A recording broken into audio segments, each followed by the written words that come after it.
So hello everyone, आप सभी का हमारे YouTube channel Swami Vivekananda AKR chemistry classes में स्वागत करते हैं। चलिए गाइज, आज का जो हमारा टॉपिक होगा वो होगा एरोमेटिसिटी।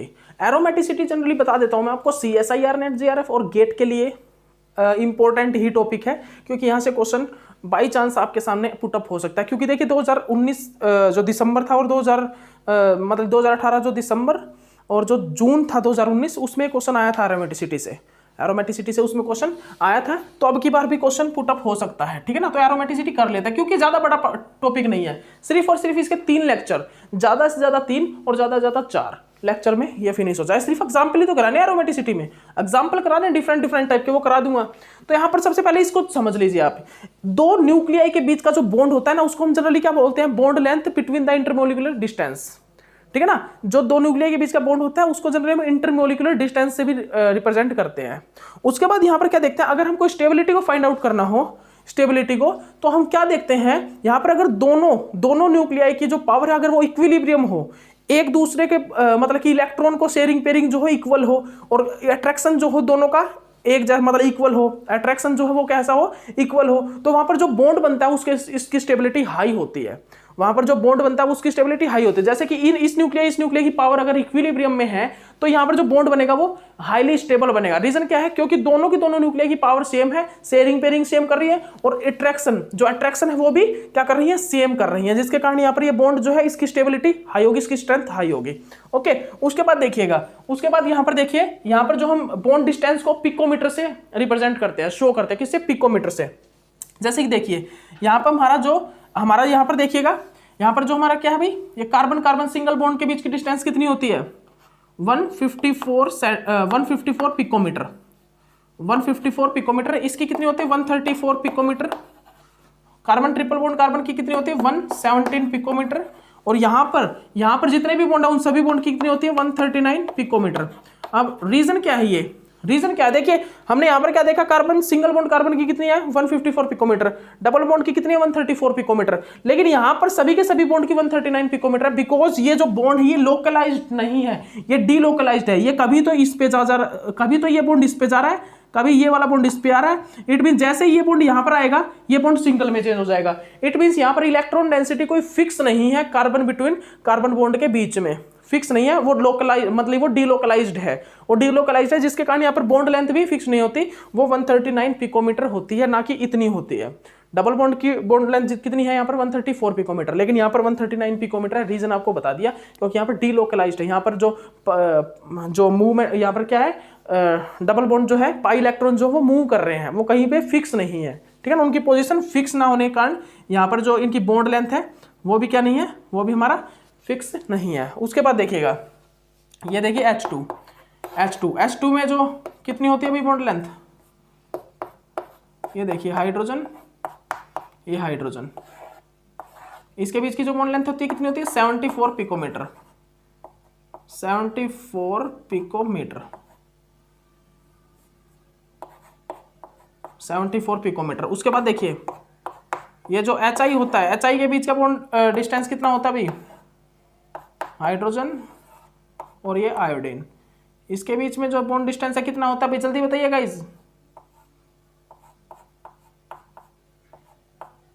जल्दी बताइएगा कितना होता है बॉन्ड डिस्टेंस, 161 पिकोमीटर। लिख लीजिए, हाइड्रोजन H2 के बीच का बॉन्ड डिस्टेंस मतलब 74 पिकोमीटर होता है, HI के बीच का बॉन्ड डिस्टेंस जो होता है वो 161 पिकोमीटर होता है। कितना, 161 पिकोमीटर, ठीक है ना। तो आप इस चीज को नोट डाउन कर लीजिए। ओके, उसके बाद आपका जो क्वेश्चन है वो क्या आता है वो लिखिएगा।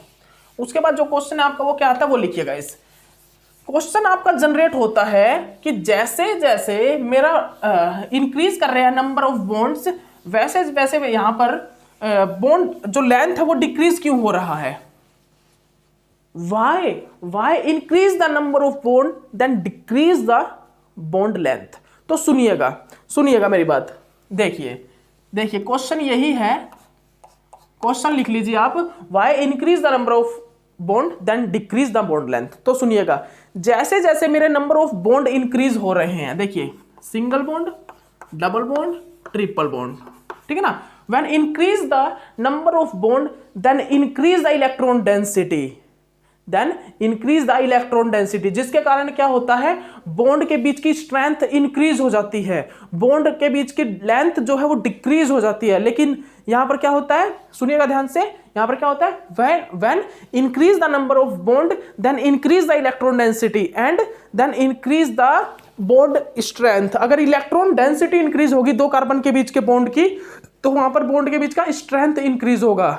नंबर ऑफ बॉन्ड अगर इंक्रीज हो रहा है, इट मींस क्या है, इलेक्ट्रॉन डेंसिटी इंक्रीज हो रही है। इलेक्ट्रॉन डेंसिटी इंक्रीज हो रही है तो मतलब कि वहां पर क्या है, बॉन्ड स्ट्रेंथ इंक्रीज हो रही है, और जो बॉन्ड लेंथ है वो क्या हो रही है, डिक्रीज हो रही है। तो यहां पर जो बॉन्ड स्ट्रेंथ सबसे ज्यादा किसकी होगी, इसकी, ठीक है ना, बॉन्ड स्ट्रेंथ, क्या, बॉन्ड स्ट्रेंथ ऑर्डर। और जो बॉन्ड लेंथ ऑर्डर होगा, बॉन्ड लेंथ किसकी सबसे ज्यादा होगी, कार्बन सिंगल बॉन्ड कार्बन की, और उसके बाद कार्बन ट्रिपल बॉन्ड कार्बन की। ओके, तो ये आपने कर लिया, ये आपका हो गया होगा। उसके बाद देखिए, उसके बाद यहां पर क्या क्वेश्चन है गाइस, देखिए, ये देखिए, ये आपके सामने अल्केन है एक, ये देखिए गाइस, यहां पर ये देखिए, जल्दी से देख लीजिए, ये देख लीजिए, इसमें क्या बोल रहा है, ये बोल रहा है कि इसमें ये जो सिग्मा बॉन्ड है, सिग्मा बॉन्ड, यहां पर ये क्या है, 100% सिग्मा बॉन्ड है, 100% सिग्मा बॉन्ड है ये। यहां पर ये क्या बोल रहा है, यहां पर ये क्या बोल रहा है, ये क्या है, 100% पाई बॉन्ड, बट ये क्या है, not 100% sigma bond and not 100% pi bond. ये ना तो 100% सिग्मा बॉन्ड है और ना ही ये 100% पाई बॉन्ड है। इसका रीजन क्या है, बिकॉज यहां पर ये जो इलेक्ट्रॉन डेंसिटी है ये मूव कर रही है। देखिए, ये इलेक्ट्रॉन डेंसिटी इस प्रकार मूव कर रही है, ठीक है ना, ये इस प्रकार क्या कर रही है, मूव कर रही है जनरली, ठीक है ना। तो ये हाइब्रिड स्ट्रक्चर होगा यहाँ पर ये, तो इस प्रकार यहाँ पर क्या हो रही है, ये जो इलेक्ट्रॉन डेंसिटी होती है गाइस, ये क्या कर रही है, ये मूव कर रही है। तो जो मैं आपको बता रहा हूं उसको ध्यान से सुनिएगा। यहाँ पर जो सबसे फर्स्ट है उसके अंदर 100% सिग्मा बॉन्ड, यहाँ पर 100% पाई बॉन्ड, लेकिन यहाँ पर ना तो 100% सिग्मा बॉन्ड है ना ही 100% पाई बॉन्ड है। रीजन क्या है, क्योंकि यहाँ पर इलेक्ट्रॉन डेंसिटी रेजोनेंस के कारण मूव कर रही है। रेजोनेंस के कारण यहाँ पर क्या हो रहा है, इलेक्ट्रॉन डेंसिटी, हमारा पाई बॉन्ड, जो पाई बॉन्ड इलेक्ट्रॉन डेंसिटी वो मूव कर रही है एक बॉन्ड से दूसरे बॉन्ड की ओर, जिसके कारण यहाँ पर क्या है, ना तो इस बॉन्ड का 100% पाई बॉन्ड होगा और ना ही ये जो है 100% सिग्मा बॉन्ड होगा। क्या बोल रहा हूँ, ना तो ये 100% पाई बॉन्ड होगा ना ही ये 100% सिग्मा बॉन्ड होगा, ठीक है ना, ये रीजन यहाँ पर होता है। ओके, तो अगर यहां पर कितने भाई, ये हो गया A, ये हो गया B, ये हो गया C, अगर यहां पर मैं बॉन्ड स्ट्रेंथ का ऑर्डर लगाऊं, बॉन्ड स्ट्रेंथ, तो सबसे ज्यादा बॉन्ड स्ट्रेंथ कहां पर होगी, जहां पर इलेक्ट्रॉन डेंसिटी फिक्स होगी और सबसे ज्यादा होगी। तो यहां पर देखिए इलेक्ट्रॉन डेंसिटी फिक्स किसमें, इसमें है, और सबसे ज्यादा electron density carbon, between carbon के बीच में सबसे ज्यादा इलेक्ट्रॉन डेंसिटी, यही है ऐसा कंपाउंड है जिसके बीच में, मतलब यही एक ऐसा कंपाउंड है जिसमें कार्बन और कार्बन के बीच में इलेक्ट्रॉन डेंसिटी सबसे ज्यादा रह रही है। यहां पर भी है, यहां पर 2 पाई बॉन्ड है जबकि, लेकिन यहां पर ये इलेक्ट्रॉन डेंसिटी जो है कार्बन कार्बन के बीच की वो मूव कर रही है, पाई बॉन्ड की इलेक्ट्रॉन डेंसिटी मूव कर रही है, लेकिन यहां पर फिक्स है इलेक्ट्रॉन डेंसिटी, इसके कारण इसकी जो बॉन्ड स्ट्रेंथ है सबसे ज्यादा होगी। यहां पर जो बी की जो बॉन्ड स्ट्रेंथ है वो क्या होगी, सबसे ज्यादा, बी की जो बॉन्ड स्ट्रेंथ है वो क्या होगी, सबसे ज्यादा होगी। उसके बाद जो बॉन्ड स्ट्रेंथ है वो किसकी होगी, सी की होगी, और इसके बाद किसकी होगी, ए की होगी, ठीक है ना। ये किस चीज का ऑर्डर है, बॉन्ड स्ट्रेंथ का ऑर्डर। और जो बॉन्ड लेंथ का ऑर्डर आएगा वो क्या आएगा, ए सी डी, बॉन्ड लेंथ का ऑर्डर ही आएगा। किस चीज का, बॉन्ड लेंथ का ऑर्डर, बॉन्ड लेंथ का ऑर्डर ये है गाइस, और बॉन्ड स्ट्रेंथ का ऑर्डर ये है, ठीक है ना। देख लीजिए गाइस, ये क्या है बॉन्ड, ये क्या है गाइस बॉन्ड लेंथ, और ये क्या है बॉन्ड स्ट्रेंथ। जो मैं बोल रहा हूं उसको देख लीजिए। यहां पर क्या बताया मैंने, बॉन्ड स्ट्रेंथ सबसे ज्यादा किसकी होगी, बॉन्ड स्ट्रेंथ सबसे ज्यादा बी की होगी, क्योंकि वहां पर इलेक्ट्रॉन डेंसिटी, पाई बॉन्ड की इलेक्ट्रॉन डेंसिटी फिक्स है। उसके बाद किसकी होगी बॉन्ड स्ट्रेंथ, इस वाले की, ठीक है ना, क्योंकि यहां पर क्या है, पाई बॉन्ड थोड़ा बहुत, मतलब पाई बॉन्ड का नेचर, पाई इलेक्ट्रॉन का नेचर थोड़ा बहुत सभी के सभी बॉन्ड्स में है, सभी बॉन्ड्स में है, ठीक है ना, लेकिन यहां पर पाई बॉन्ड है ही नहीं, ठीक है ना, यहां पर पाई बॉन्ड है ही नहीं, तो यहां पर जो बॉन्ड स्ट्रेंथ है सबसे कम होगी। तो सबसे ज्यादा होगी बी की, फिर होगी सी की, फिर होगी ए की। बॉन्ड लेंथ किसकी होगी, ए की, सी की, फिर बी की। अगर हम सबसे कम बॉन्ड लेंथ लगाए तो किसकी होगी, बी की, फिर होगी सी की, फिर होगी ए की, सबसे कम बॉन्ड लेंथ, सबसे कम बॉन्ड लेंथ किसकी होगी, बी की होगी सबसे कम, फिर होगी सी की, फिर होगी ए की, ठीक है ना। तो ये देख लीजिए गाइस, तो इलेक्ट्रॉन डेंसिटी सबसे ज्यादा कहां पर है, बी में, सी में और फिर ए में। ओके, तो ये आप करने कर लिया होगा इस, ठीक है। इसके बाद देखिएगा, इसके बाद हमारा क्या है क्वेश्चन, इसके बाद आपका क्वेश्चन भाई, इसके बाद कुछ क्वेश्चन नहीं है, बस रिंग के अंदर दे दिया, ये बस इस टाइप से रिंग के अंदर दे दिया। ये देखिए यहां पर कुछ नहीं, यहां पर ये पूछा गया है कि किसकी बॉन्ड स्ट्रेंथ सबसे ज्यादा होगी, बी की होगी, फिर सी की होगी, फिर ए की होगी। बॉन्ड लेंथ सबसे ज्यादा किसकी होगी, ए की होगी, फिर उसके बाद सी की होगी, फिर बी की होगी।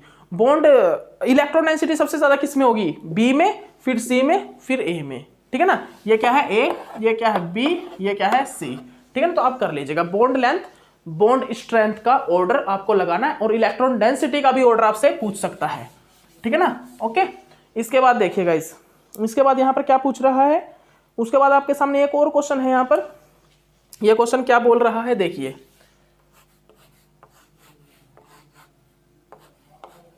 एक मिनट रुकिए, देख लेते हैं क्वेश्चन को अच्छे से। ये देखिए क्वेश्चन है, एक तो है हमारे सामने एनिलीन, एक है हमारे सामने, ये देखिए ये एक प्रकार से हम बोल सकते हैं क्या है भाई, ये साइक्लोहेक्सेन अमाइन, ठीक है ना। ये क्या है, साइक्लोहेक्सेन अमाइन। उसके बाद क्या है,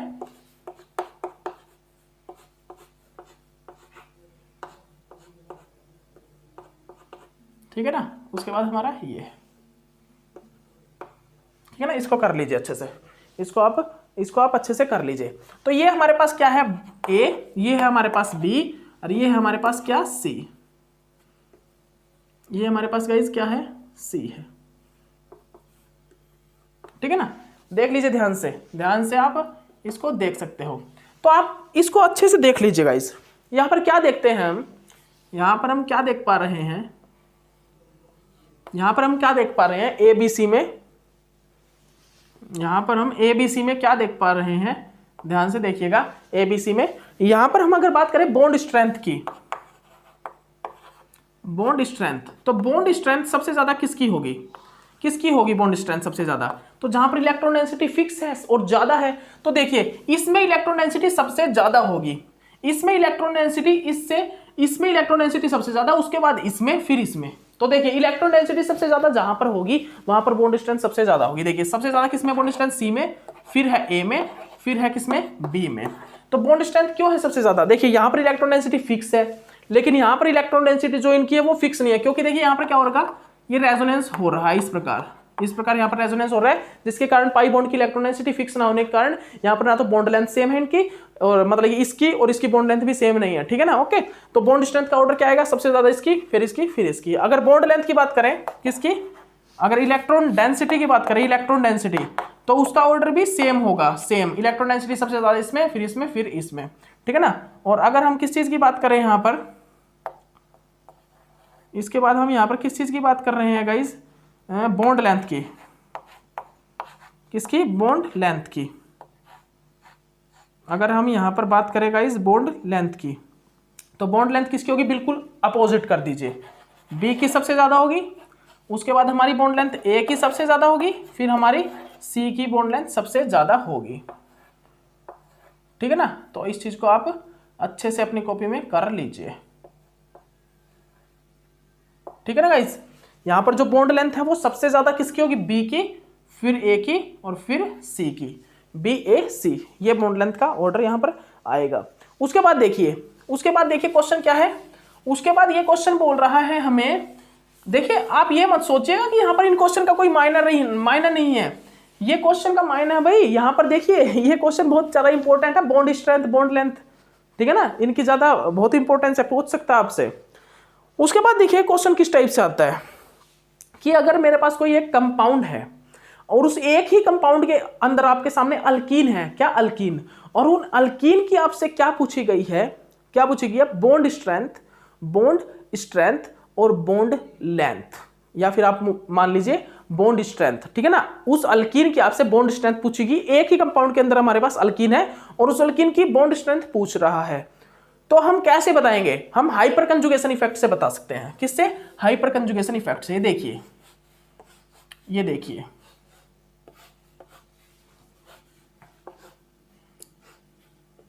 ये देखिए गाइस, देखिए ध्यान से, एक मिनट रुकिएगा, हाँ ठीक है, ये देखिए, ये देखिए यहां पर हमारे पास एक तो अल्कीन है, ये ए, ये है भाई बी, और ये क्या है सी।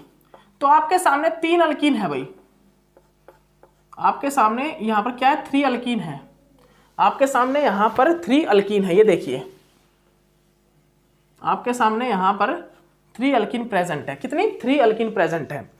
तो आपको यहां पर क्या देखना है, आपको यहां पर क्या देखना है कि देखिए, देखिए इनको हम क्या चेक करेंगे, इसमें हम क्या चेक करेंगे, इसमें हमने बॉन्ड स्ट्रेंथ चेक करनी है। क्या? Bond strength. तो हम बॉन्ड स्ट्रेंथ को कैसे चेक करें भाई, बॉन्ड स्ट्रेंथ को किस प्रकार चेक करेंगे, किस प्रकार? तो मैं बता देता हूं, जैसे जैसे हाइपर कंजुगेशन इफेक्ट इंक्रीज होगा ना, वैसे वैसे क्या होगा, जैसे जैसे हाइपर कंजुगेशन इफेक्ट इंक्रीज होगा वैसे वैसे बॉन्ड स्ट्रेंथ डिक्रीज होगी। ठीक है ना, याद रखिएगा आप, बॉन्ड स्ट्रेंथ जो होगी, बॉन्ड स्ट्रेंथ जो होगी वो क्या होगी, डिक्रीज होगी। ठीक है ना, याद रखिए, आप इस चीज को याद रखिए, जैसे जैसे हाइपर कंजुगेशन इफेक्ट इंक्रीज होगा बॉन्ड स्ट्रेंथ डिक्रीज होगी। दोबारा बोल रहा हूं, when increase the hyperconjugation effect then decrease the bond strength. इस टाइप के कंपाउंड में अगर हमें अल्कीन की स्ट्रेंथ देखनी है तो हम हाइपर कंजुगेशन इफेक्ट से देखेंगे। दोबारा सुन लीजिए, अगर इस टाइप के कंपाउंड है उसमें हमें अल्कीन की स्ट्रेंथ देखनी है तो हाइपर कंजुगेशन इफेक्ट से चेक कर सकते हैं। तो देखिए यहां पर, देखिए हाइपर कंजुगेशन इफेक्ट क्या करेगा, स्ट्रेंथ को डिक्रीज करेगा, बॉन्ड स्ट्रेंथ को डिक्रीज करेगा, अल्कीन की बॉन्ड स्ट्रेंथ को। देखिए यहां पर कितने हैं भाई, यहां पर कितने हैं, ए में कितने हैं, ए में कितने अल्फा हाइड्रोजन है, ये देखिए 4, कितने हैं 4 अल्फा हाइड्रोजन है, 4 अल्फा एच। बी के लिए कितने हैं, बी के लिए 4 4 8 अल्फा एच। सी में कितने हैं 10 अल्फा एच। ठीक है ना, तो अगर मैं बात करूं कि बॉन्ड स्ट्रेंथ सबसे ज्यादा किसकी होगी, तो आप लगा सकते हो सिंपल ऑर्डर होगा ए, बी और सी। रीजन क्या है, क्योंकि मैंने आपको बता दिया, अगर हमें इस टाइप के कंपाउंड में बॉन्ड स्ट्रेंथ चेक करनी है किसकी, अल्कीन की, तो हम क्या देखेंगे, हाइपर कंजुगेशन इफेक्ट। जिसमें हाइपर कंजुगेशन इफेक्ट ज्यादा होगा वहां पर क्या होगा, बॉन्ड स्ट्रेंथ डिक्रीज होगी, कम होगी, सबसे कम होगी। तो यहां पर बॉन्ड स्ट्रेंथ सबसे कम होगी किसकी, सबसे कम होगी सी की, फिर बी की, फिर ए की। ठीक है ना, सबसे ज्यादा किसकी होगी, ए, बी और फिर सी। ये ऑर्डर होगा बॉन्ड स्ट्रेंथ का। क्या होगा, ये वाला क्या होगा, ये हमारा क्या होगा, बॉन्ड स्ट्रेंथ का ऑर्डर होगा। ओके गाइस, तो ये क्वेश्चन भी आपका कंप्लीट हो गया। ठीक है ना, तो इसको देख लीजिए, अच्छे से कर लीजिए, इसको, इस क्वेश्चन को आप अच्छे से देख लीजिए, कर लीजिए। ठीक है ना, एक मिनट रुकिएगा। ठीक है, कर लिया। इसके बाद देखिए क्या है, इसके बाद देखिएगा, इसके बाद देखिएगा, एक मिनट रुकिएगा। इसके बाद हमारा क्या है, ये बोल रहा है कि जो पॉजिटिव चार्ज होता है, जो पॉजिटिव चार्ज और जो रेडिकल होता है उसकी स्टेबिलिटी को कौन इंक्रीज करता है, पॉजिटिव इफेक्ट। जैसे कि positive R, positive H, positive I, वो क्या करते हैं, positive R, positive H, positive I क्या करते हैं, पॉजिटिव चार्ज और रेडिकल की स्टेबिलिटी को इंक्रीज करते हैं। लेकिन नेगेटिव इफेक्ट जो होते हैं, negative R, negative H, negative I, ये पॉजिटिव चार्ज और रेडिकल की स्टेबिलिटी को डिक्रीज करते हैं। ठीक है ना, उसी प्रकार यहां पर नेगेटिव चार्ज की स्टेबिलिटी को अगर हमें देखना हो तो वो नेगेटिव इफेक्ट इंक्रीज करते हैं, पॉजिटिव इफेक्ट स्टेबिलिटी को डिक्रीज करते हैं। ठीक है ना, तो ये आप याद रखिएगा। उसके बाद देखिएगा क्वेश्चन क्या है, उसके बाद देखिए यहां पर अगर हमें ये बोल रहा है, अगर हमें दो बॉन्ड के ब्रेक करना हो, दो बॉन्ड को ब्रेक करना हो, तो यहां पर एनर्जी निकलती है किस चीज में, किलो जूल पर मोल, किलो जूल पर मोल में और किलो कैलोरी पर मोल में, किलो जूल पर मोल में और किलो कैलोरी पर मोल में। जो बोल रहा हूं उसको ध्यान से सुन लीजिए। ठीक है ना, अगर हमें यहां पर क्या करना हो, बॉन्ड को ब्रेक करना हो, तो उससे एनर्जी निकलती है किलो जूल पर मोल और किलो कैलोरी पर मोल में। किलो जूल पर मोल और किलो कैलोरी पर मोल में यहां पर क्या निकलता है, एनर्जी हमारा निकलता है। उसके बाद हमारा एक क्वेश्चन है और वो क्वेश्चन देखिएगा। फर्स्टली हमने यहां पर क्या देखा, एक नोट कर लीजिएगा, हेट्रोलाइटिक क्लीवेज जो होता है उसमें हमेशा क्या होता है, ज्यादा एनर्जी लगती है होमोलाइटिक क्लीवेज से। जो बोल रहा हूं उसको ध्यान से सुन लीजिए, हेट्रोलाइटिक क्लीवेज, हेट्रोलाइटिक अगर क्लीवेज कराना है हमको तो ज्यादा एनर्जी लगेगी किससे, होमोलाइटिक क्लीवेज से, क्योंकि होमोलाइटिक क्लीवेज तो एक प्रकार से बीच से ब्रेक हो जाता है इजिली, लेकिन हेट्रोलाइटिक क्लीवेज में क्या होता है, हमें एक तरफ से इलेक्ट्रॉन डेंसिटी को खींचना पड़ता है। ठीक है ना। एक एटम से उसकी उसकी मतलब जो इलेक्ट्रॉन होते हैं उसको भी खींचना पड़ता है अपनी ओर, ठीक है ना, जिसके कारण क्या होता है वहां से इलेक्ट्रॉन खींचने में और बॉन्ड को ब्रेक करने में बहुत ज्यादा एनर्जी लगती है। तो हेटेरोलाइटिक क्लीवेज में क्या होता है, ज्यादा एनर्जी लगती है देन होमोलाइटिक क्लीवेज से। ये आपको पता ही है सब कुछ, सब कुछ अब मतलब लिख लिख के नहीं बताऊंगा सब कुछ मैं।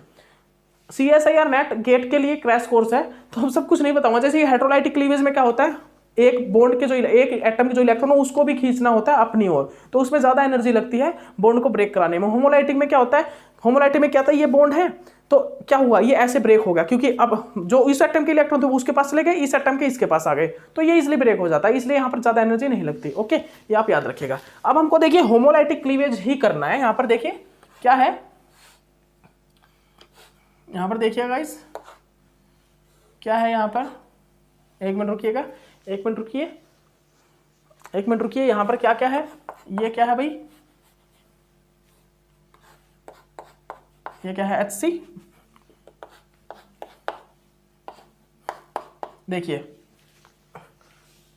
HB, आप नाम दे दीजिए, एक मिनट रुकिए, HA HB HC। तो आप एक चीज बताइएगा, आप एक चीज बताइए, एक मिनट रुकिए,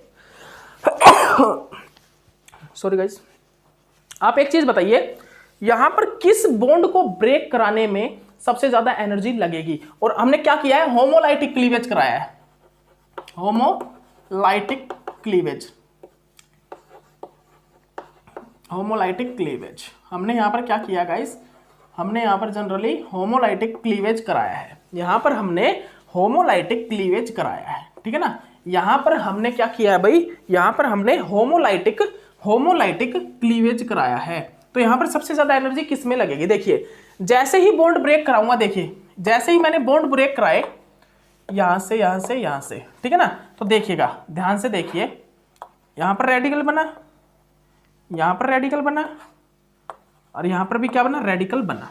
तो देखिए ये कौन सा रेडिकल बना अभी, प्राइमरी रेडिकल। ये कौन सा बना, टर्सरी रेडिकल। ये सेकेंडरी रेडिकल। तो अब आप एक चीज बताइए, सबसे ज्यादा स्टेबल कौन सा होता है, जो रेडिकल सबसे ज्यादा स्टेबल होगा ना वहां पर बॉन्ड इजीली ब्रेक होगा, वहां पर बॉन्ड एनर्जी सबसे कम होगी। तो देखिए टर्सरी रेडिकल सबसे स्टेबल रेडिकल है, तो यहां पर बॉन्ड इजीली ब्रेक हो जाएगा, यहां पर बॉन्ड एनर्जी सबसे कम होगी। अगर हम बॉन्ड एनर्जी का ऑर्डर लगाएं, बॉन्ड एनर्जी का ऑर्डर, तो कहां पर बॉन्ड एनर्जी सबसे कम होगी, किसमें, टर्सरी में सबसे कम होगी। तो सबसे ज्यादा कहां पर होनी चाहिए, प्राइमरी रेडिकल में, बिकॉज प्राइमरी रेडिकल सबसे अनस्टेबल होगा इन सभी में, इन सभी में सबसे अनस्टेबल प्राइमरी रेडिकल होता है, तो सबसे ज्यादा एनर्जी प्राइमरी वाले को ब्रेक करने में लगेगी, ठीक है ना, प्राइमरी सेकेंडरी टर्सरी। तो बॉन्ड एनर्जी का ऑर्डर ये आएगा। और अगर हम बात करें किस चीज का, स्टेबिलिटी का, स्टेबिलिटी सबसे ज्यादा किसकी होगी, इसमें जो स्टेबिलिटी है उसकी बात करें तो स्टेबिलिटी सबसे ज्यादा किसकी होगी गाइस, किसकी होगी, टर्सरी, सेकेंडरी और फिर प्राइमरी की। सबसे ज्यादा जो स्टेबिलिटी है गाइस वो किस चीज की होगी, स्टेबिलिटी किस चीज की होगी सबसे ज्यादा, टर्सरी की, और फिर उसके बाद सेकेंडरी की, फिर प्राइमरी की, ठीक है ना। तो इस चीज को भी आप देख लीजिए जल्दी से, ठीक है ना। ओके गाइस, उसके बाद एक और क्वेश्चन है, देखिए होमोलाइटिक क्लीवेज ही कराना है, बस ये याद रखिएगा, होमोलाइटिक क्लीवेज। यहाँ पर क्या करा रहे हैं हम, यहाँ पर हम होमोलाइटिक क्लीवेज करा रहे हैं। उसके बाद आपका जो एक और क्वेश्चन है इसमें बताइएगा, यहां पर बताइए गाइस, ये हमारे सामने क्या क्या है, एक मिनट देखिए, HA HB और HC। देखिएगा यहां पर बॉन्ड ब्रेक कराइए गाइस, यहां पर क्या बनेगा, बॉन्ड ब्रेक कराने के बाद प्राइमरी रेडिकल, यहां पर क्या बनेगा, टर्सरी रेडिकल, यहां पर क्या बनेगा बॉन्ड ब्रेक कराने के बाद, ठीक है ना, यहां पर सेकेंडरी रेडिकल। तो बिल्कुल सेम वो का वो ही है। यहां पर स्टेबिलिटी सबसे ज्यादा किसकी होगी, tertiary, secondary, primary. Bond energy सबसे ज्यादा किसकी होगी, टर्सरी, सेकेंडरी। बॉन्ड एनर्जी सबसे ज्यादा किसमें लगेगी, प्राइमरी, सेकेंडरी, टर्सरी में। उस बॉन्ड में क्या होगी, उस बॉन्ड को ब्रेक करने में ज्यादा बॉन्ड मतलब एनर्जी लगेगी, इट मींस उस बॉन्ड में ज्यादा एनर्जी है, ठीक है ना। ओके, और यहां पर स्टेबिलिटी टर्सरी, सेकेंडरी, प्राइमरी है, टर्सरी, सेकेंडरी, प्राइमरी की स्टेबिलिटी ज्यादा है। ओके, उसके बाद एक और क्वेश्चन, जल्दी बताइए, क्वेश्चन बताइए गाइज। देखिए जल्दी जल्दी इसलिए करा रहा हूं क्योंकि देखिए क्रैश कोर्स है गाइज, ये क्रैश कोर्स में हमारा थोड़ा फास्ट ही चलता है टॉपिक। अब आप कहीं ये सोचो कि बिल्कुल मतलब बिल्कुल इजीली आराम से करा दें, तो ऐसा अब नहीं हो सकता, क्रैश कोर्स में ऐसा नहीं हो सकता गाइज, क्रैश कोर्स में कभी ऐसा नहीं होता, ठीक है। रीजन क्या होता है उसका, क्योंकि अगर क्रैश कोर्स में हम कराने लग जाए ना तो हमारा साल भर तक सिलेबस भी नहीं होगा, ये साल भर तक क्रैश कोर्स ही चलता रहेगा सिर्फ, ठीक है ना। क्रैश कोर्स में आपको टॉपिक अगर क्लियर है तो आप क्रैश कोर्स को अच्छे से कर सकते हो, टॉपिक क्लियर नहीं है ना तो क्रैश कोर्स में आप कोई फायदा नहीं है। पहले टॉपिक्स को, पहले सिलेबस को, पहले question to question topic concept आपके क्लियर होने चाहिए, तभी क्रैश कोर्स आपको काम आता है। क्योंकि क्रैश कोर्स में क्वेश्चन ही होते हैं, क्रैश कोर्स में सिर्फ और सिर्फ क्वेश्चन चलते हैं, क्वेश्चन के थ्रू ही आपको समझाया जाता है। कहीं कहीं आपको मतलब कि हर एक टॉपिक के क्वेश्चन उठाए जाते हैं, उन क्वेश्चन को आपको कराया जाता है और उन क्वेश्चन से आपको कंसेप्ट को क्लियर कराया जाता है। और वो भी इतनी फास्टली नहीं, मतलब धीरे धीरे नहीं कराया जाता, क्वेश्चन के कंसेप्ट को क्लियर फास्टली करा देते हैं। क्योंकि क्वेश्चन में ये तो है नहीं 10-15 क्वेश्चन कर दिए बस चल गया, मतलब 10-15 क्वेश्चन से काम नहीं चलता। जैसे कि मैंने जीओसी का कम से कम 200 क्वेश्चन, मतलब 150 से 200 के बीच में मैंने इसके क्वेश्चन करा दिए हैं आपको, बहुत लेक्चर कराए मैंने जीओसी के। उसी प्रकार अब एरोमेटिसिटी के क्वेश्चन चलेंगे, उसी प्रकार अब एनएमआर आएगा ना, एनएमआर के कम से कम 250-300 क्वेश्चन है, लगभग 300 क्वेश्चन है, ठीक है ना, 300 क्वेश्चन लगभग, ठीक है ना, उससे ऊपर ही बेशक। एनएमआर के, ऑर्गेनोमेटालिक और कोऑर्डिनेशन केमिस्ट्री, बायो इनऑर्गेनिक के तो थोड़े ही है, ठीक है ना। तो बहुत क्वेश्चन है, टेंशन मत लीजिए आप, ओके। बहुत सारे क्वेश्चन करेंगे, बहुत क्वेश्चन, ठीक है, ओके गाइस, ठीक है। यहाँ पर देखिए मैंने इनको ब्रेक करा दिया, इनको ब्रेक कराइए गाइस। तो स्टेबिलिटी बतानी है आपको, यहाँ पर आपको स्टेबिलिटी बतानी है। देखिए यहाँ पर रेडिकल बनेगा, ठीक है ना, यहाँ पर रेडिकल बनेगा, यहाँ पर रेडिकल बनेगा, यहाँ पर रेडिकल बनेगा। तो आप सबसे ज्यादा स्टेबिलिटी बताइए कौन से रेडिकल की होगी। एक मिनट रुक जाइए गाइस, यहाँ पर तो ये ऐसे ही बस। सबसे ज्यादा स्टेबिलिटी बताइए कौन से रेडिकल की होगी, कौन से रेडिकल की स्टेबिलिटी सबसे ज्यादा होगी। तो देखिए ये कौन सा है भाई, ये है ए, ये कौन सा है, ये है बी, ये कौन सा है डी और ये कौन सा है सी, ठीक है ना। सबसे ज्यादा स्टेबल रेडिकल कौन सा होगा। तो देखिए जब मैंने ये ब्रेक कराया, जब मैंने इसको ब्रेक कराया गाइज, तो यहां पर इस रेडिकल पर कौन कौन सा इफेक्ट लग रहा है, जल्दी बताइए। इस रेडिकल पर कौन सा इफेक्ट लग रहा है। Only hyper conjugation effect. कौन सा, हाइपर कंजुगेशन इफेक्ट, या फिर आप बोल सकते हो जनरली क्या पॉजिटिव इफेक्ट या हाइपर कंजुगेशन इफेक्ट, ठीक है ना। क्या पॉजिटिव एच बोल सकते हो, क्या पॉजिटिव एच, इस हाइड्रोजन का इफेक्ट लग रहा है। कौन सा, पॉजिटिव एच इफेक्ट। यहां पर जैसे ही रेडिकल बनेगा तो इस रेडिकल पे कौन सा इफेक्ट लग रहा है, इस रेडिकल पे यहां पर जैसे ही यहां पर इसको मैंने जैसे ब्रेक कराया तो यहां पर रेडिकल बनेगा, जैसे कि ये रेडिकल, ठीक है ना, जैसे ये रेडिकल। तो इस पे कौन कौन सा इफेक्ट लग रहा है, positive R effect, positive R मतलब कि कौन सा, देखिए ए पे कौन सा लग रहा है, ओनली अल्फा एच का, और वो भी कितना अल्फा एच है, 1 अल्फा एच, ठीक है ना। बी पे देखिए, बी पे लग रहा है कौन सा भाई, पॉजिटिव आर इफेक्ट, देखिए रेजोनेंस इफेक्ट लग रहा है, पॉजिटिव आर इफेक्ट, और क्या लग रहा है, कितने अल्फा एच है, ये 3 अल्फा एच तो यहां पर होंगे, 2 यहां पर होंगे, प्लस यहां पर और क्या लग रहा है, और 5 अल्फा हाइड्रोजन। उसके बाद देखिए यहां पर कौन सा इफेक्ट लग रहा है, इस रेडिकल पे कौन सा इफेक्ट लग रहा है, इस रेडिकल पे कौन सा इफेक्ट लग रहा है, पॉजिटिव आर, और पॉजिटिव आर के साथ कौन सा लग रहा है, 2 अल्फा एच, कौन सा, 2 अल्फा एच। ये देखिए इस रेडिकल पे कौन सा इफेक्ट लग रहा है, इस रेडिकल पे डी पर, जो हमारा डी है, जो डी रेडिकल बनेगा, इस रेडिकल पे देखिए कौन सा इफेक्ट, यहां पर 1 हाइड्रोजन, यहां पर 2 हाइड्रोजन, मतलब कि यहां पर कौन सा इफेक्ट लग रहा है, 3 अल्फा एच का, यहां पर 3 अल्फा एच है तो 3 अल्फा एच का लग रहा है। तो सबसे ज्यादा स्टेबल रेडिकल कौन सा होगा, जहां पर पॉजिटिव आर इफेक्ट लग रहा है और ज्यादा अल्फा एच है। तो देखिए सबसे ज्यादा स्टेबल रेडिकल कौन सा होगा, देखिए यहां पर कितने हैं, पॉजिटिव आर और 5 एच, यहां पर पॉजिटिव आर और 2 एच, तो सबसे ज्यादा स्टेबल होगा बी बॉन्ड जब ब्रेक होगा ना, बी बॉन्ड जब ब्रेक होगा तो उसमें सबसे कम एनर्जी लगेगी, मतलब कि वो बॉन्ड इजीली ब्रेक हो जाएगा, बिकॉज वहां पर स्टेबल रेडिकल की फॉर्मेशन हो रही है। उसके बाद होगा सी, उसके बाद आएगा सी, फिर उसके बाद कौन सा आएगा, डी, क्योंकि डी में ज्यादा अल्फा एच है, ठीक है ना। उसके बाद कौन सा आएगा, ए, उसके बाद यहां पर कौन सा आएगा गाइस, ए आएगा, ठीक है ना। तो ये ऑर्डर किस चीज का होगा, ये ऑर्डर यहां पर किस चीज का होगा, बॉन्ड स्ट्रेंथ का, बॉन्ड स्ट्रेंथ का नहीं, स्टेबिलिटी का। जनरली ये किस चीज का होगा, स्टेबिलिटी का ऑर्डर होगा, ठीक है ना। This is the order of stability, this is the order of stability. ये ऑर्डर किस चीज का होगा, स्टेबिलिटी का ऑर्डर होगा। अगर उसके बाद हम बात करते हैं किस चीज की गाइस, बॉन्ड मतलब कि स्टेबिलिटी का ना, बॉन्ड एनर्जी की। बॉन्ड एनर्जी सबसे ज्यादा किस में होगी, इसका बिल्कुल अपोजिट कर दीजिए। बॉन्ड एनर्जी सबसे ज्यादा किस में लगेगी, जहां पर लेस स्टेबल, जहां पर अनस्टेबल रेडिकल बनेगा। तो अनस्टेबल किस में बन रहा है, ए में, फिर डी में, फिर सी में, फिर बी में। बिल्कुल अपोजिट क्या होगा, बॉन्ड एनर्जी का ऑर्डर होगा। ओके, तो ये क्वेश्चन भी गाइस अपना हो गया, ये क्वेश्चन गाइस अपना हो गया, ठीक है ना, ठीक है भाई, ठीक है। एक मिनट रुकिए गाइस, एक मिनट रुकिए। ये आपका हो चुका है गाइस, और कौन सा रह गया, और क्या रह गया है भाई, और क्या रह गया यहाँ पर। स्टेबिलिटी का ऑर्डर हो गया, बॉन्ड एनर्जी का ऑर्डर हो गया। ए और C resonance stabiliser, D is not but D is not. तो यहाँ पर क्या आएगा, ए हमारा हमने क्या दे रखा था, ए था, बी था, यहाँ पर क्या था फिर सी, एक मिनट रुकिए, ए बी सी डी, हमने बस यहाँ पर एस टाइप से लगा दिया। हाँ ठीक है, ठीक है, अपना क्वेश्चन ठीक है, बिल्कुल बिल्कुल ठीक है, इस टाइप से क्वेश्चन है। लेकिन मान लीजिए इस बॉन्ड को ब्रेक ना करा के, इस हाइड्रोजन को ब्रेक ना करा के मैं हाइड्रोजन यहां से ब्रेक करा दूं, मतलब इसको ले लूं मैं, तो यहाँ पर क्या होगा, यहाँ पर क्या होगा, यहाँ पर आ जाएगा रेडिकल। और अब एक चीज देखिए, यहां पर जितने भी रेडिकल बन रहे हैं वो बन रहे हैं sp3 कार्बन पे, लेकिन ओनली ये वाला रेडिकल है जो कि sp2 कार्बन पे बन रहा है, जिसके कारण इसकी स्टेबिलिटी सबसे कम होगी। किसकी, बी की, बी वाले रेडिकल की स्टेबिलिटी सबसे कम होगी। याद रखिए, अगर मैं बॉन्ड यहां से ब्रेक करा दूं तो आपको क्या देखना है कि sp3 वाले रेडिकल स्टेबल होते हैं, लेकिन sp2 वाले पे इलेक्ट्रोनेगेटिविटी लग रहा है, इलेक्ट्रोनेगेटिविटी इफेक्ट लग रहा है। बल्कि यहां पर sp2 नहीं होगा ये बल्कि sp3 होगा, बल्कि ये वाला जो कार्बन है वो sp होगा।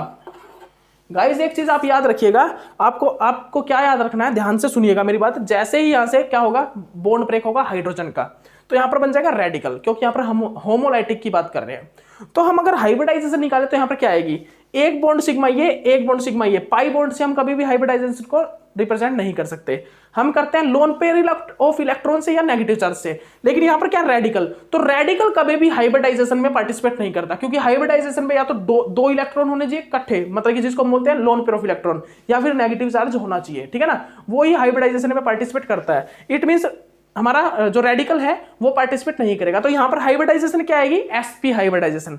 sp हाइब्रिडाइजेशन में जो s करेक्टर वो कितना होगा, s करेक्टर कितना होगा, 50%। एस करेक्टर कितना होगा गाइज, एस करेक्टर कितना होगा, एस करेक्टर होगा हमारा कितना, 50%।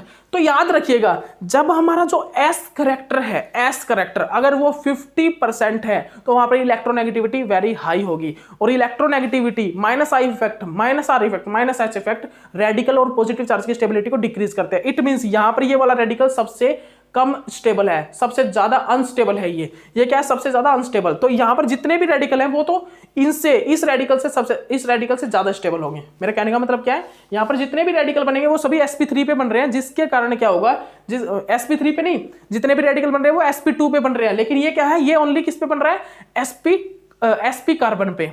क्या बोल रहा हूं, यहां पर जितने भी रेडिकल बनेंगे वो बनेंगे sp2 कार्बन पे, sp2।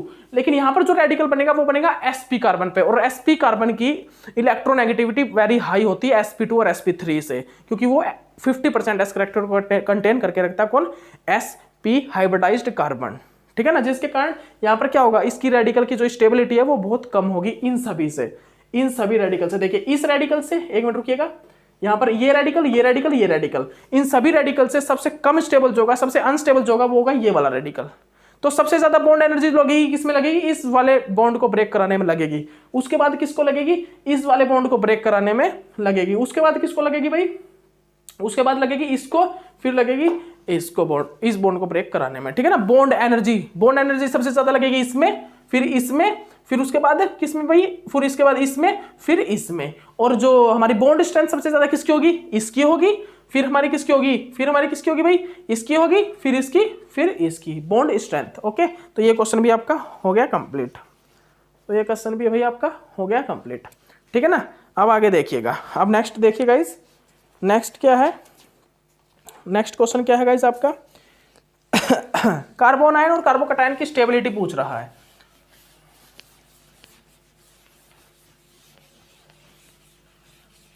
देखिए अगर हम बात करें कार्बोकटायन में अगर हम बात करें बॉन्ड एनर्जी की, बॉन्ड एनर्जी, तो ऑर्डर क्या होता है बॉन्ड एनर्जी का, primary, secondary, tertiary bond energy. और बॉन्ड स्ट्रेंथ की बात करें तो कार्बोकटायन में बॉन्ड स्ट्रेंथ की बात करें, मतलब कि कार्बोकटायन की स्टेबिलिटी की बात करें, अगर यहां पर कौन से बॉन्ड को, मतलब कि प्राइमरी कार्बोकैटायन को बनाने के लिए ज्यादा एनर्जी लगेगी क्योंकि वो लेस स्टेबल होता है। तो बॉन्ड स्ट्रेंथ सबसे ज्यादा कौन से की होगी?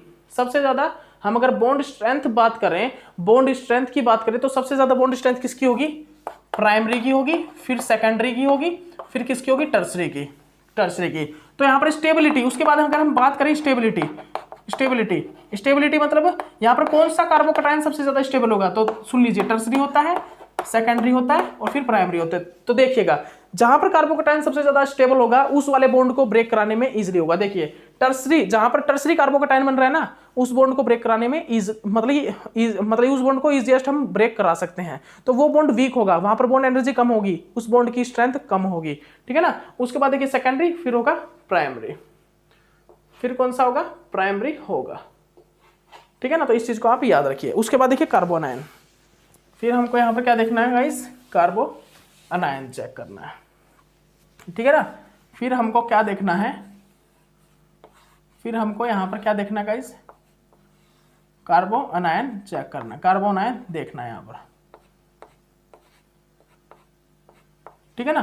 कार्बो अनायन, देखिए कार्बो अनायन में क्या होता है? बॉन्ड स्ट्रेंथ किसकी सबसे ज्यादा होती है? बॉन्ड स्ट्रेंथ सबसे ज्यादा किसकी होती है भाई? टर्सरी की होती है, फिर सेकेंडरी की, फिर प्राइमरी की। और बॉन्ड एनर्जी सबसे ज्यादा किसकी होती है? बॉन्ड को ब्रेक करने में सबसे ज्यादा एनर्जी कौन से बॉन्ड को ब्रेक करने में लगती है? टर्सरी को, फिर सेकेंडरी को, फिर प्राइमरी को। स्टेबिलिटी सबसे ज्यादा कहां पर होती है गाइस? स्टेबिलिटी, यहां पर जो स्टेबिलिटी होती है वो कहां पर सबसे ज्यादा होती है? जल्दी बताइए, कहां पर होती है भाई सबसे ज्यादा स्टेबिलिटी? कहां पर? प्राइमरी में, सेकेंडरी में और उसके बाद टर्सरी में। जो बोल रहा हूं उसको ध्यान से सुन लीजिए, ठीक है ना। प्राइमरी में सबसे ज्यादा क्या होगी? स्टेबिलिटी होगी, primary carbon ion is most stable, ठीक है ना। फिर सेकेंडरी, फिर टर्सरी। ओके, तो ये आपका क्वेश्चन हो गया। उसके बाद देखिए जनरली गाइस हम रेजोनेंस एनर्जी की बात करते हैं। उसके बाद जो टॉपिक है वो है रेजोनेंस एनर्जी। इसके बाद जो हमारा टॉपिक है गाइस वो है रेजोनेंस एनर्जी का। तो आप सभी को पता है, आप सभी को एक चीज पता है, रेजोनेंस एनर्जी हम एक तो देखते हैं रियल स्ट्रक्चर के लिए, एक देखते हैं not real structure. Resonance energy 2 type की होती है, नॉट रियल स्ट्रक्चर के लिए और एक होती है रियल स्ट्रक्चर के लिए। देखिए लिख लीजिए गाइस, रेजोनेंस एनर्जी।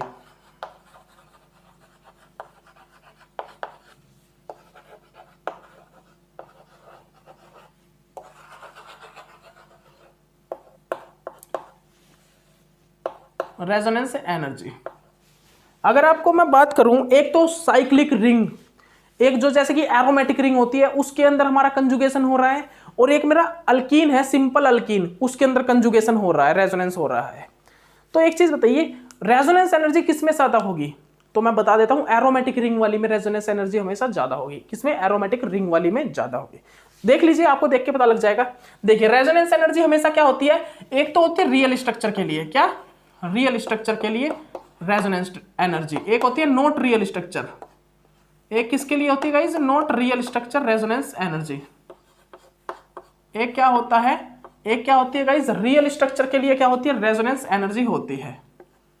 एक क्या होती है गाइस? रियल स्ट्रक्चर के लिए क्या होती है? रेजोनेंस एनर्जी होती है। एक क्या होती है? नॉट रियल स्ट्रक्चर के लिए रेजोनेंस एनर्जी होती है। ध्यान से सुन लीजिए, यहां पर एक तो होता है रियल स्ट्रक्चर के लिए रेजोनेंस एनर्जी, और एक होता है क्या? नॉट रियल स्ट्रक्चर के लिए क्या होती है? रेजोनेंस एनर्जी होती है, ठीक है ना। तो यहां पर आप ध्यान से देखिएगा, यहां पर आप ध्यान से एक चीज देखिएगा, ये देखिए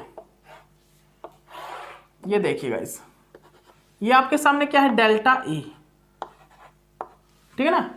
ओके, उसके बाद यहां पर क्या है? रिएक्शन कोऑर्डिनेट, ठीक है ना।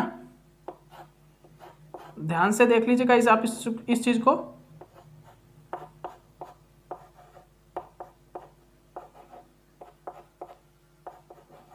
रिएक्शन कोऑर्डिनेशन और ये डेल्टा ई। तो देखिए यहां पर क्या होता है? रेजोनेंस एनर्जी 2 लेवल पे होती है। ये देखिए, एक जैसे कि ए बी, एक हो गया सी। तो यहां पर क्या है? सी वाले की रेजोनेंस एनर्जी मतलब ये डेल्टा ई है कम, और इसके बीच में ए और बी की जो एनर्जी है वो है ज्यादा, और इन दोनों के बीच का जो डिफरेंस होता है, वही उसको बोलते हैं हम डेल्टा ई, जिसको हम क्या बोलते हैं? Resonance energy. Resonance energy. ठीक है ना, मैं क्या बोल रहा हूं, जो हमारा सी स्ट्रक्चर है, स्ट्रक्चर सी वो ज्यादा स्टेबल है स्ट्रक्चर ए और बी से, स्ट्रक्चर ए और बी। जैसे कि आप देखिएगा ध्यान से, जैसे कि हमारे पास क्या है, ये है हमारे पास एक रिंग, इसका कंजुगेशन होने के बाद एक और स्ट्रक्चर जो बनेगा वो कैसा बनेगा, इस टाइप से बनेगा। ठीक है ना, कंजुगेशन होने के बाद, मतलब जिसको डीलोकलाइजेशन होने के बाद, तो ये हो गया ए और ये हो गया बी। लेकिन इसका रियल स्ट्रक्चर देखें, this is not a real structure, लेकिन इसका जो रियल स्ट्रक्चर है वो कैसा है, वो है हमारा हाइब्रिड स्ट्रक्चर, इस टाइप से, वो इस टाइप से, क्योंकि ये डीलोकलाइजेशन कर रहा है। ये तो एक प्रकार से हमने बॉन्ड को स्टॉप करा दिया, स्टॉप। ठीक है ना, तो यहाँ पर क्या है, ए ये होगा, बी ये होगा। ठीक है ना, जिसमें हमने शो किया है, मतलब बॉन्ड के डीलोकलाइजेशन को स्टॉप करके शो किया है। लेकिन रियल स्ट्रक्चर इसका ऐसा होता है कि यहाँ पर जो पाई बॉन्ड है वो डीलोकलाइज्ड होते रहते हैं। तो रियल स्ट्रक्चर कौन सा है, ये। तो रियल स्ट्रक्चर की जो एनर्जी है वो सबसे कम होती है और ये सबसे स्टेबल होता है। ये स्ट्रक्चर जो होता है ये क्या होता है, सबसे स्टेबल। यहाँ पर ये वाला जो स्ट्रक्चर है, ये वाला जो स्ट्रक्चर है वो सबसे ज्यादा स्टेबल होता है, और ये जो दोनों स्ट्रक्चर है ये इस स्ट्रक्चर से कम स्टेबल होते हैं, इसी कारण इनकी एनर्जी ज्यादा होती है देन हाइब्रिड स्ट्रक्चर सी से। ठीक है ना, स्ट्रक्चर सी से। तो यहाँ पर कौन सा स्ट्रक्चर जनरली है, ये हाइब्रिड स्ट्रक्चर है ये वाला, और यहाँ पर क्या है, ये रेजोनेंस करने के बाद जो स्ट्रक्चर है वो है। ठीक है ना, तो याद आप रखिएगा। और इन दोनों के बीच की जो एनर्जी डिफरेंस है उसको हमने रेजोनेंस एनर्जी कहा है। ध्यान दीजिएगा आप, इन दोनों एनर्जी के बीच का जो डिफरेंस है, क्या बोल रहा हूं, इन दोनों एनर्जी के बीच का जो डिफरेंस है उसको हमने रेजोनेंस एनर्जी कहा है। इन दोनों के बीच का जो एनर्जी डिफरेंस है उसको हमने रेजोनेंस एनर्जी कहा है। ओके, इस चीज को आप याद रखिएगा। अब दूसरी चीज क्या है कि जैसे जैसे हमारा पाई बॉन्ड रेजोनेंस इंक्रीज होगा, when increase the pi bond resonance then increase the When increase the pi bond resonance, then increase the resonance energy। क्या बोल रहा हूं, जैसे जैसे पाई बॉन्ड रेजोनेंस, जैसे जैसे number of pi bond increase होंगे, पाई बॉन्ड रेजोनेंस इंक्रीज होगा, वैसे वैसे रेजोनेंस एनर्जी भी इंक्रीज होगी। जो बोल रहा हूं उसको आप ध्यान से बिल्कुल फोकस के साथ सुन लीजिए, बिल्कुल फोकस के साथ उस चीज को सुन लीजिए। जैसे जैसे हमारा क्या होता है, पाई बॉन्ड रेजोनेंस इंक्रीज होता है, वैसे वैसे हमारा क्या होता है, जो रेजोनेंस एनर्जी है वो भी इंक्रीज होती है। तो देखिएगा हमारा ए क्या है, हमारा ए स्ट्रक्चर क्या है, देखिए ये। उसके बाद हमारा क्या है, बी क्या है गाइस, ये देखिए, ये स्ट्रक्चर क्या है, बी। उसके बाद जो स्ट्रक्चर सी है वो क्या है गाइस, ये हमारा क्या है, स्ट्रक्चर सी।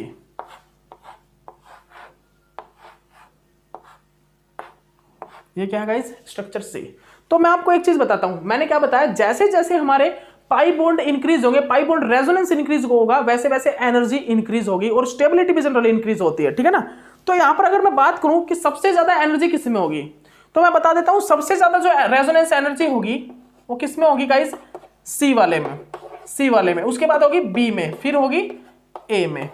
क्यों, क्योंकि मैंने आपको बताया जहां पर रेजोनेंस एनर्जी, मतलब पाई बॉन्ड ज्यादा होंगे, पाई बॉन्ड रेजोनेंस जहां पर ज्यादा होगा वहां पर रेजोनेंस एनर्जी भी ज्यादा होगी। तो यहां पर कितने, 2 पाई बॉन्ड, यहां पर 3 पाई बॉन्ड, यहां पर भी 3 पाई बॉन्ड। लेकिन आप सभी को याद है, आप सभी को पता भी है, इन दोनों में एरोमेटिक स्ट्रक्चर जो होता है वो ज्यादा स्टेबल होता है, यहां पर डीलोकलाइजेशन ज्यादा होता है। यहां एरोमेटिक स्ट्रक्चर के अंदर डीलोकलाइजेशन ज्यादा होता है, जिसके कारण इसकी एनर्जी जो होती है, रेजोनेंस एनर्जी, वो इस स्ट्रक्चर से, इस ओपन टाइप अल्कीन स्ट्रक्चर से ज्यादा रेजोनेंस एनर्जी इसकी होती है। किसकी, इसकी होती है। ठीक है ना, तो आप इस क्वेश्चन को नोट डाउन कर लीजिए। यहां पर रेजोनेंस एनर्जी किसकी सबसे ज्यादा है, किसकी, सी की, बी की, फिर ए की। ओके गाइस, ठीक है ना, ठीक है। उसके बाद देखिए, उसके बाद हमारा क्या है, ये देखिए, और क्या है, ये देखिए। अब हमारे पास एक तो स्ट्रक्चर है ए और एक स्ट्रक्चर है बी। तो यहां पर भी 2 स्ट्रक्चर है गाइस, और आप सोच रहे होगे जो रिंग के अंदर है, रिंग के अंदर ये रेजोनेंस करेगा और इसकी एनर्जी ज्यादा होगी, ये ज्यादा स्टेबल होगा देन दिस। ठीक है ना, आपको सभी को पता है एरोमेटिक जो स्ट्रक्चर होता है वो ज्यादा स्टेबल होता है। लेकिन आप देखिए, ये है ओपन रिंग, मतलब ओपन टाइप स्ट्रक्चर है ये। और ये क्या है गाइस, ये रिंग के अंदर रिंग स्ट्रक्चर है। यहां पर रिंग के अंदर 2 बॉन्ड है जो कि रेजोनेंस कर रहे हैं, लेकिन यहां पर गड़बड़ी हो गई। क्या, कि ये जो स्ट्रक्चर है ये एरोमेटिसिटी को फॉलो नहीं कर रहा, ये एंटी एरोमेटिसिटी है, because these are follow the 4n pi electron rule. Because these are follow the 4 pi मतलब 4n पाई इलेक्ट्रॉन रूल को, बिकॉज ये जो है 4n जो पाई इलेक्ट्रॉन होता है उस रूल को ओबे कर रहा है, does not obey the हक्कल rule, जिसके कारण ये क्या है, एंटी एरोमेटिक, एंटी एरोमेटिक है। और आप सभी को पता है एंटी एरोमेटिक की जो स्टेबिलिटी होती है वो एरोमेटिक और नॉन एरोमेटिक से कम होती है। यहां पर जो सबसे ज्यादा स्टेबल एरोमेटिक, फिर नॉन एरोमेटिक, फिर हमारा एंटी एरोमेटिक होता है। तो एंटी एरोमेटिक की जो स्टेबिलिटी होती है वो बहुत कम होती है। तो आप समझ सकते हो कि यहां पर ये तो क्या होगा, स्टेबल, और ये क्या होगा, लेस स्टेबल, ठीक है ना। तो यहां पर किसकी एनर्जी ज्यादा होगी भाई, डेल्टा ई वाले की, ठीक है ना। डेल्टा ई मतलब डेल्टा ई किसकी ज्यादा होगी, ए की ज्यादा होगी देन बी से, ठीक है ना। ओके, तो याद रखिएगा। उसके बाद देखिए क्वेश्चन क्या है, उसके बाद एक और क्वेश्चन है, ये देखिए गाइस, ये CH3, ये हमारा क्या है OH, ये क्या है CH3, और उसके बाद ये क्या है NH2। यहां पर देखिए, यहां पर जैसे ही रेजोनेंस होगा, ये देखिए वैसे ही क्या होगा गाइस, ऑक्सीजन पे नेगेटिव चार्ज और ये OH पॉजिटिव चार्ज, ठीक है ना। यहां पर जैसे ही रेजोनेंस होगा, यहां पर क्या होगा गाइस, ऑक्सीजन पे नेगेटिव चार्ज, ये देख लीजिए ऑक्सीजन पे क्या है नेगेटिव चार्ज, और NH2 पे क्या आया यहां पर नेगेटिव चार्ज, ठीक है ना। तो हम यहां पर क्या देख रहे हैं, जो नाइट्रोजन पे पॉजिटिव चार्ज आ रहा है, एक में किस पे आ रहा है, ऑक्सीजन पे। तो यहां पर अनस्टेबल कौन सा होगा, साफ सी बात है ऑक्सीजन पे पॉजिटिव चार्ज बहुत ज्यादा लेस स्टेबल होता है देन नाइट्रोजन, ठीक है ना। तो ये क्या होगा, अनस्टेबल, ये क्या होगा, स्टेबल, ठीक है ना। जो ज्यादा स्टेबल कौन होगा, बी, और ये है ए। तो B is more stable than A, B ज्यादा स्टेबल होगा देन ए से। तो रेजोनेंस एनर्जी किसकी ज्यादा होगी, बी की, ठीक है ना। B is more than A, B जो है, बी जो है वो क्या शो करेगा, ज्यादा डेल्टा ई को शो करेगा, बी जो है ज्यादा डेल्टा ई को शो करेगा देन ए से, ठीक है ना। ओके, तो आप इस चीज को नोट डाउन कर लीजिएगा गाइस। उसके बाद हमारा क्या है, उसके बाद यहां पर क्या बोल रहा है, जो हमारे पास क्वासी एरोमेटिक कंपाउंड होते हैं, जो क्वासी एरोमेटिक कंपाउंड जो होते हैं वो बहुत ज्यादा स्टेबल होते हैं। ये क्या बोल रहा है, ये बोल रहा है quasi aromatic compound is more stable. जो क्वासी एरोमेटिक कंपाउंड होते हैं वो बहुत ज्यादा स्टेबल होते हैं। क्या guys, quasi aromatic compound is more stable, ये बोल रहा है जो हमारे क्वासी एरोमेटिक कंपाउंड है वो बहुत ज्यादा स्टेबल होते हैं। रीजन क्या होता है, देखिएगा, जैसे कि हमारे सामने ये हो गया ट्रोपोलियम आयन हो गया, ये क्या है, ये डाइपेंटालियम आयन हो गया, ये जिस प्रकार। उसके बाद यहाँ पर ये क्या हो गया, ट्रोपोलियम आयन हो गया, ठीक है ना। देख लीजिए इसको आप ध्यान से देख लीजिए। तो हम यहाँ पर क्या देखते हैं गाइस, हम यहाँ पर क्या देखते हैं, ध्यान से देखिएगा।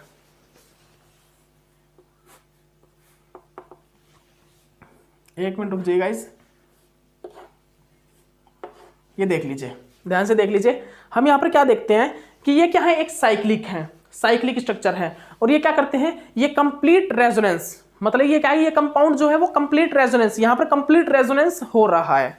ये क्या है, साइक्लिक स्ट्रक्चर है, और यहाँ पर कंप्लीट रेजोनेंस भी हो रहा है। ये 4n+2 पाई इलेक्ट्रॉन जो रूल होता है, हक्कल रूल, उसको ओबे कर रहे हैं। और यहाँ पर जो ये चार्ज आ रहा है वो चार्ज किस पे है, वो एरोमेटिसिटी का पार्ट है। This charge is part of the aromaticity. ये कौन से, क्वासी एरोमेटिक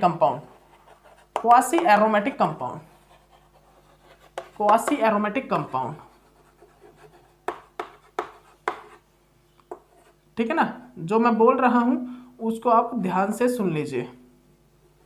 ये जनरली गाइज ये क्या है, भाई, ये क्वासी एरोमेटिक कंपाउंड है। ये क्या है गाइज, ये हमारे क्वासी एरोमेटिक कंपाउंड है। तो ये स्टेबल क्यों है, क्योंकि ये साइक्लिक है भाई, बिल्कुल साफ बात है, ठीक है ना। ये कंपाउंड कंप्लीट रेजोनेंस कर रहे हैं, बिल्कुल कर रहे हैं। ये जो कंपाउंड है ये 4n+2 पाई इलेक्ट्रॉन रूल को ओबे कर रहे हैं। मतलब की बात क्या है, ये हक्कल रूल को ओबे कर रहे हैं। इट मींस ये क्या कर रहे हैं, हक्कल रूल को ओबे कर रहे हैं। और ये क्या कर रहे हैं उसके साथ, और ये क्या है, इन पर जो चार्ज है वो चार्ज एरोमेटिसिटी का पार्ट है। इनका जो चार्ज है वो एरोमेटिसिटी का पार्ट है, जिसके कारण ये क्वासी एरोमेटिक कंपाउंड बहुत ज्यादा स्टेबल होते हैं, बहुत ज्यादा ये क्या होते हैं, स्टेबल होते हैं। उसके बाद देखिए क्वेश्चन करा रहा हूं, इनमें आप ये बताइए ज्यादा स्टेबल कौन सा है, इनमें आप ये बताइए ज्यादा स्टेबल कौन होगा भाई, इसमें आप ये बताइए ज्यादा स्टेबल कौन है। ये देखिए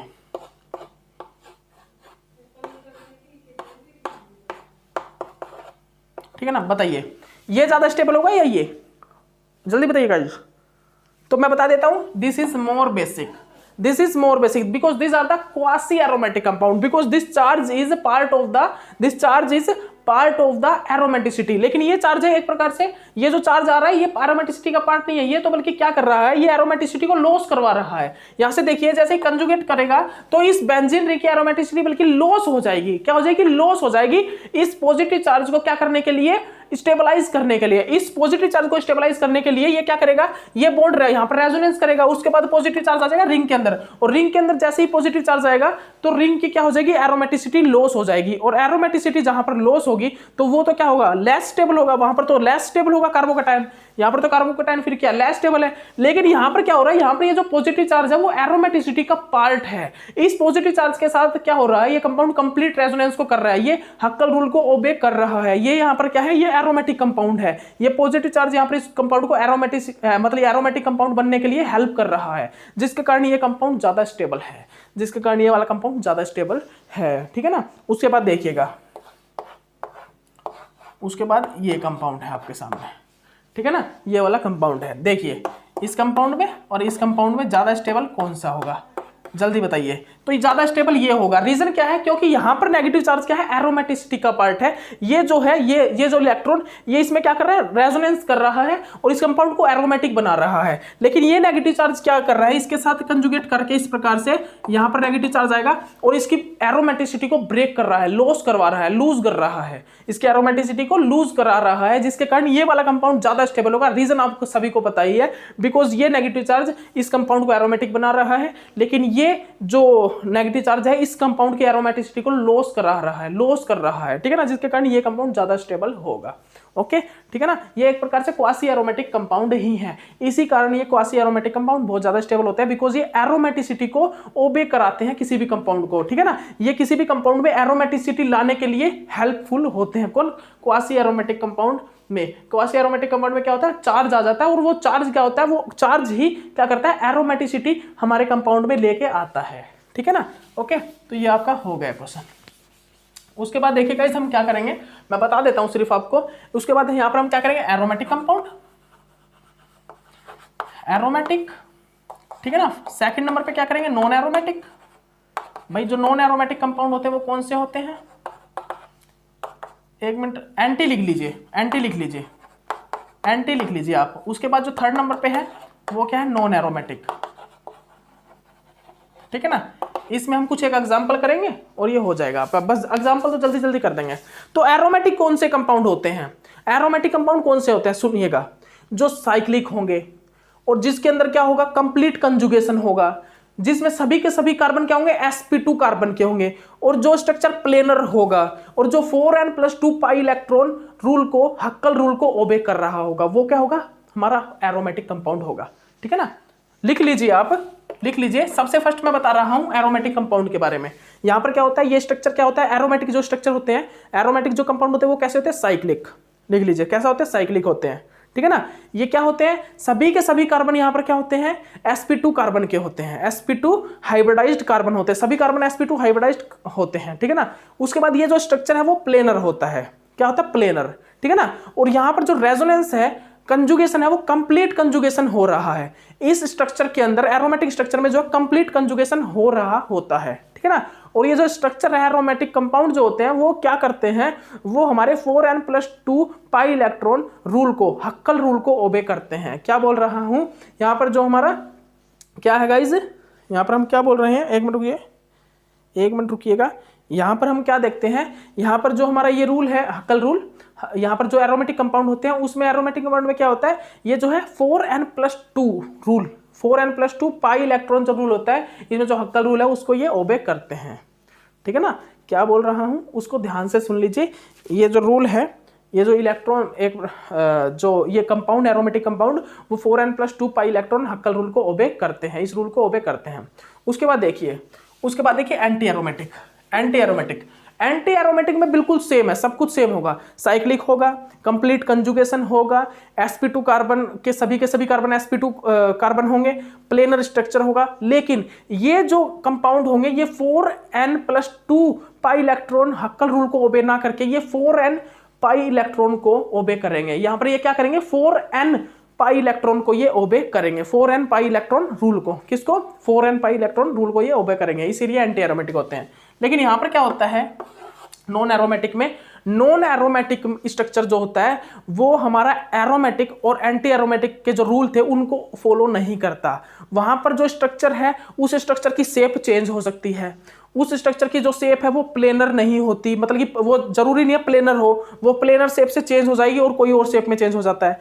वो जो स्ट्रक्चर होते हैं उसमें सभी के सभी कार्बन sp2 नहीं होते, कोई sp3 होता है, कोई sp2 होता है, कोई sp3 भी हो सकता है इसमें नॉन एरोमेटिक में, ठीक है ना। और उसके बाद यहाँ पर क्या होता है गाइज, उसके बाद यहाँ पर क्या होता है, ये जो बस यही इसके अंदर यही होगा नॉन एरोमेटिक कंपाउंड में सिर्फ, और आप ये लिख लीजिए यहाँ पर जो स्ट्रक्चर है वो साइक्लिक नहीं होते, वो अपनी शेप को चेंज कर सकते हैं। और यहाँ पर जो स्ट्रक्चर है उस स्ट्रक्चर में क्या होता है, सभी के सभी कार्बन sp2 नहीं होते, जरूरी नहीं sp2 ही हो सभी, और ये भी जरूरी नहीं है कि स्ट्रक्चर हमारा प्लेनर ही हो, वो जो स्ट्रक्चर है वो प्लेनर की जगह अपनी शेप को चेंज भी कर सकता है। और यहाँ पर कोई भी कार्बन, मतलब कि यहाँ पर कोई भी कार्बन sp2 से, मतलब जरूरी नहीं सभी के सभी कार्बन यहाँ पर sp2 ही होंगे, यहाँ पर एक आधा कार्बन मतलब क्या हो सकता है sp3 या sp भी हो सकता है, ठीक है ना, किसमें नॉन एरोमेटिक में। तो अगर आपको कहीं पे इस टाइप की कंडीशन लगे, कैसी कैसी, कहीं पर आपको जो शेप है अगर कोई स्ट्रक्चर है वो sp3 कार्बन को कंटेन करके रखता है तो वो नॉन एरोमेटिक होगा। कहीं पर कंप्लीट कंजुगेशन नहीं हो रहा वो भी नॉन एरोमेटिक होगा, ठीक है ना। जहां पर और क्या भाई, अगर क्या भाई, अगर साइक्लिक स्ट्रक्चर नहीं है, कंप्लीट साइक्लिक स्ट्रक्चर, ठीक है ना, कंप्लीट साइक्लिक स्ट्रक्चर नहीं है, या फिर कोई साइक्लिक स्ट्रक्चर है, अगर कोई साइक्लिक स्ट्रक्चर है लेकिन वो अपनी शेप को चेंज कर रहा है तो वो भी क्या होगा, जनरली नॉन एरोमेटिक होगा। और वो यहाँ पर क्या होगा, यहाँ पर कोई कार्बन तो sp3 का, कोई कार्बन sp2 का, इस टाइप से, मतलब सभी के सभी कार्बन sp2 नहीं होंगे, ठीक है ना। तो ये क्या होते हैं, नॉन एरोमेटिक होते हैं। ये क्या होते हैं गाइस, नॉन एरोमेटिक होते हैं, ठीक है ना। तो ये हमने आपको aromatic, anti aromatic, non aromatic के बारे में बता दिया। अब आपको सब कुछ डिस्कस, मतलब लिख के नहीं बताऊंगा, लिख लीजिएगा अपने आप। अब मैं डायरेक्ट आपको नेक्स्ट लेक्चर में क्वेश्चन कराऊंगा, ठीक है ना, क्वेश्चन, ओके। उसके बाद सबसे पहले आपको क्या बता रहा हूं, देखिए ये जो बेंजीन रिंग होती है, जैसे जैसे मैं बेंजीन रिंग में क्या करता हूं, रिंग को इंक्रीज करता हूं, कैसे, रिंग को इंक्रीज करता हूं तो क्या होता है, रेजोनेंस एनर्जी इंक्रीज होती है। क्या, रेजोनेंस एनर्जी इंक्रीज होती है, रेजोनेंस एनर्जी इंक्रीज होती है। और स्टेबिलिटी क्या होती है, डिक्रीज। याद रखिएगा आप, जैसे जैसे मैं क्या करूंगा, बेंजीन के साथ रिंग को इंक्रीज करूंगा, बेंजीन रिंग को, ठीक है ना, वैसे वैसे क्या होगा, रेजोनेंस एनर्जी इंक्रीज होगी। याद रखिए, तो याद रखिएगा हमेशा रेजोनेंस एनर्जी पर रिंग इंक्रीज, रेजोनेंस एनर्जी पर रिंग इंक्रीज होती है और स्टेबिलिटी डिक्रीज होती है, ठीक है ना। वो ऑर्डर मैं आपको कल लिखवा दूंगा सारे। उसके बाद कुछ एक एरोमेटिक के कंपाउंड बताऊंगा आपको, बहुत सारे एरोमेटिक कंपाउंड, और फिर आपके और भी क्वेश्चंस आएंगे आपके सामने, वो करेंगे, ठीक है ना। और फिर और बता देता हूं मैं कुछ आपको, क्या है भाई, कल की इंफॉर्मेशन बता देते हैं भाई। याद रखिएगा, एक इंफॉर्मेशन है आपके सामने, एक क्या है, बैच फर्स्ट, बैच फर्स्ट, और क्या है, बैच सेकंड, बैच सेकंड, ठीक है ना। बैच फर्स्ट और बैच सेकंड कल स्टार्ट हो रहा है, ठीक है ना। बैच फर्स्ट और बैच सेकंड कल से स्टार्ट होने जा रहा है, तो सभी स्टूडेंट रेडी हो जाइए। हम बैच फर्स्ट और बैच सेकंड को कल स्टार्ट करने जा रहे हैं। बैच फर्स्ट में एरोमेटिसिटी चलेगा, बैच सेकंड में आपका जितने भी यूनिट हो चुकी है उनका आप रिवीजन कर लीजिएगा। और मैं बता देता हूं, सबसे पहली यूनिट में ऑर्गेनोमेटेलिक केमिस्ट्री के क्वेश्चन कराने वाला हूं। सबसे पहली जो आपकी यूनिट होगी उसमें ऑर्गेनोमेटेलिक केमिस्ट्री के क्वेश्चन होंगे, आप रिवीजन उसकी कर लीजिएगा जल्दी, क्योंकि हम उसमें क्वेश्चन ही क्वेश्चन रिवाइज करेंगे, क्वेश्चन ही क्वेश्चन होंगे, बहुत क्वेश्चन होंगे। जो मैंने पहले कहा था ना, मैं बहुत क्वेश्चन कराऊंगा, 200-400, मतलब कि 200, 300, 400 क्वेश्चन, वो अब हम करेंगे, ठीक है ना। तो अभी के लिए इतना ही काफी, नेक्स्ट लेक्चर में मिलते हैं, ओके बाय।